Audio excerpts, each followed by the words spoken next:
അള്ളാഹു ഏൽപ്പിച്ചു തന്നതാ. ജ്യേഷ്ഠൻ, അനിയൻ. അല്ലെങ്കിൽ ഒന്ന് ചിന്തിച്ചു നോക്കി മനുഷ്യരെ.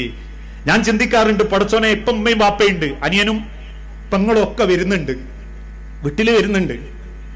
പക്ഷെ വാപ്പയും ഇല്ലാണ്ടാകുമ്പോ പിന്നെ ആ വരവും പോക്കൊക്കെ എല്ലാ കുടുംബത്തിലും നിൽക്കുക. പിന്നെ വാപ്പയും ഇല്ലാത്തോണ്ട് അങ്ങോട്ട് പോകുന്ന ഓന്റെ ഓക്ക് ഇഷ്ടല്ലേ? ആരെ? ആങ്ങളുടെ ഓക്ക് അല്ലെ മൂത്തോന്റെ ഓക്ക്. അതുകൊണ്ട് പോക്കും വരവൊന്നുമില്ല. നമ്മൾ കാരണമാണ് ഒരാൾ കുടുംബത്തിലേക്ക് വരാത്തതെങ്കിലേ സൂക്ഷിച്ചോളിങ്ങള്. നിങ്ങൾക്ക് ഇഷ്ടപ്പെട്ടവർക്ക് നിങ്ങൾ എന്ത് വിളമ്പിക്കൊടുത്താലും നമ്മളെ സ്വഭാവം കൊണ്ട് മനസ്സ് വെറുത്ത ഒരാൾ നമ്മളെ വീട്ടിൽ കയറുന്നില്ലെങ്കിൽ, ചോര കയറുന്നില്ലെങ്കിൽ, സ്വന്തം ചോര കയറുന്നില്ലെങ്കിൽ നിങ്ങൾ കുറ്റക്കാരാ. നബി സല്ലല്ലാഹു അലൈഹി വസല്ലം ഇബ്രാഹിം നബിന്റെ ഒരു കഥ പറയുന്നില്ലേ? നിങ്ങളെ സ്വർഗം നഷ്ടപ്പെടുത്തും പെണ്ണെന്ന് ഉറപ്പുണ്ടെങ്കിലേ ഓളത്തൊലാക്കല്ലാന്നാ പറഞ്ഞത്. അല്ലാണ്ട് നിങ്ങൾ ഏട്ടനെ വേണ്ടാന്ന് വെക്കണമെന്നല്ല, നിങ്ങളെ വാപ്പനെയും വേണ്ടാന്ന് വെക്കണമെന്നല്ല. ഞാൻ തമാശക്കാണെങ്കിൽ ഇടക്കിടക്ക് എന്റെ ഓളോട് പറയലുണ്ട്, ഞാൻ ഇങ്ങനെ ആലോചിക്കോളി, എന്ത് എനിക്ക്